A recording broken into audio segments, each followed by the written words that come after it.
You really think people are going to buy this nonsense? The words sliced through the studio lights like a knife. A crisp silence followed.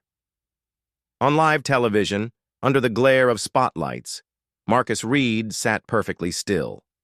His back was straight, shoulders squared, and his hands rested calmly on the polished desk. He wore a navy blue suit, sharp, tailored, the kind of suit that spoke of discipline and dignity. Across from him, TV host Victoria Kane leaned forward, lips curved into a smirk designed for millions of viewers at home.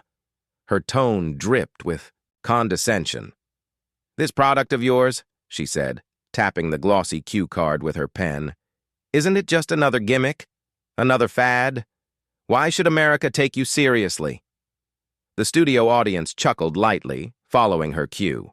She was the darling of the network, a woman who prided herself on disarming her guests, especially those she believed didn't belong at the table.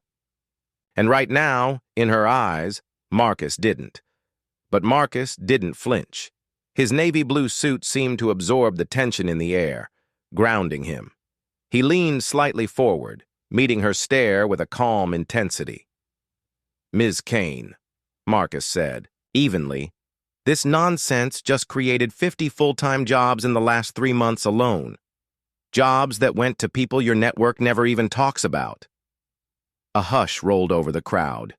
Victoria shifted, momentarily caught off guard, but quickly recovered with a laugh. "Jobs?" she scoffed. 50 jobs doesn't even make a dent in the economy. You're no Jeff Bezos, Mr. Reed. Let's not exaggerate your importance." Marcus tilted his head. The studio lights glinted off the navy blue fabric of his suit as he adjusted slightly in his chair, posture unshaken.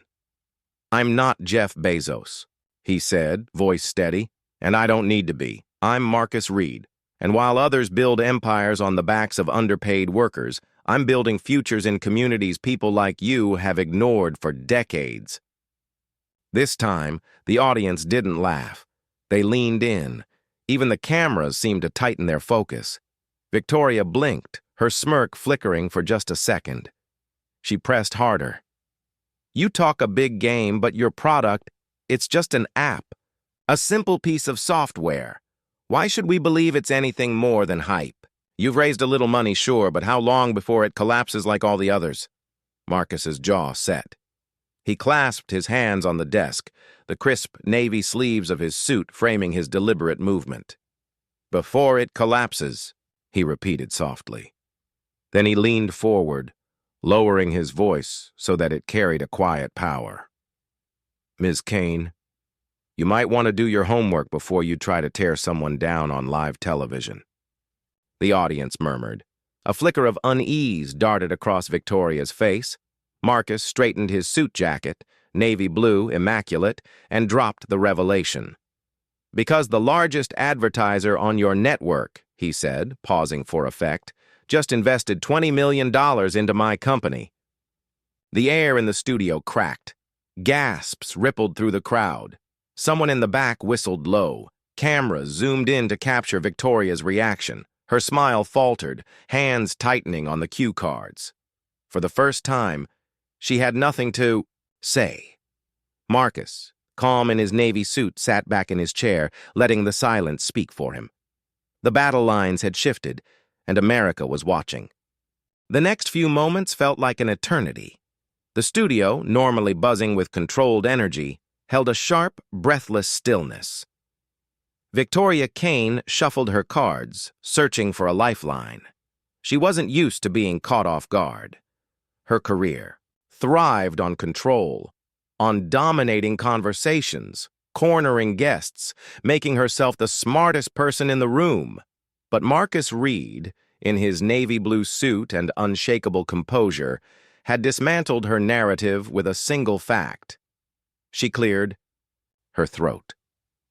"Well, investment doesn't necessarily mean success," she countered, her voice thinner now. "Plenty of companies get backing and still fail. What makes you think yours is different?" Marcus didn't rush to answer. He let the silence linger just long enough for her discomfort to deepen. Then he spoke, his voice measured, deliberate. "What makes it different," he said, "is that this isn't just about profit, it's about people." He leaned forward again, the navy suit stretching smoothly across his shoulders. The lights caught the faint sheen of the fabric, framing him like a man who belonged exactly where he was. "I grew up in a neighborhood where opportunities didn't come knocking," he continued, "where kids with brilliant minds were written off before they had a chance to prove themselves. This company, it was built for them, by them. I didn't just hire employees, I invested in lives. Every engineer, every coder, every marketer on my team comes from places people like you said were hopeless." The audience erupted in applause.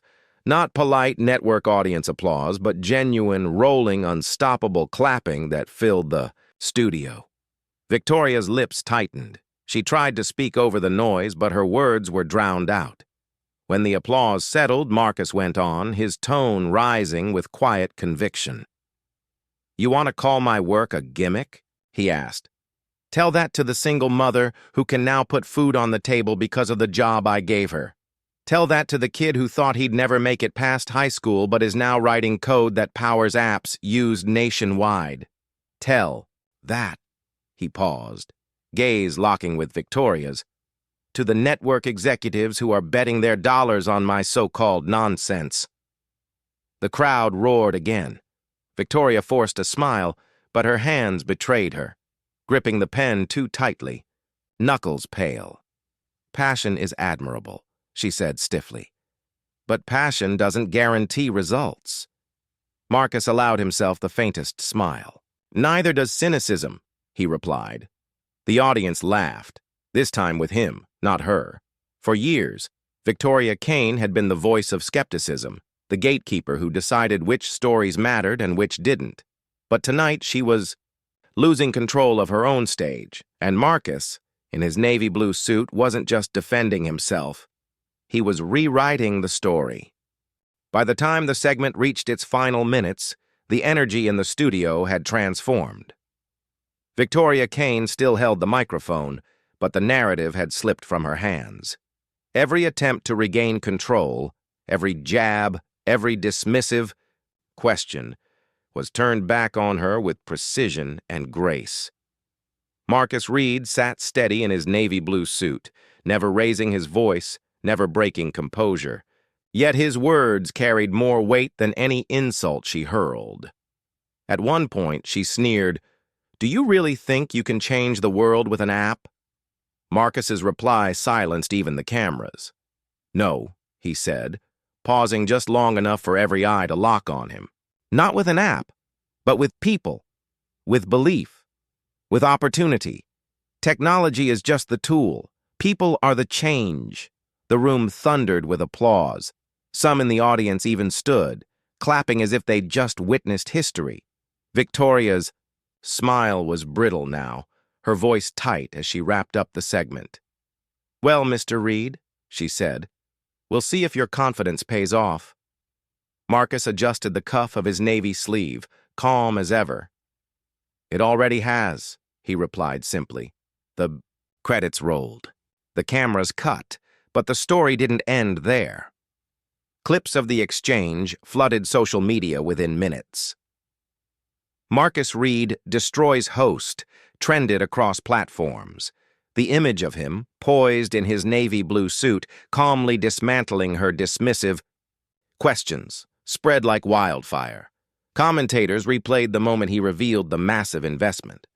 Memes highlighted his one-liners, and millions of viewers who had never heard of Marcus Reed before that night suddenly saw him as more than an entrepreneur.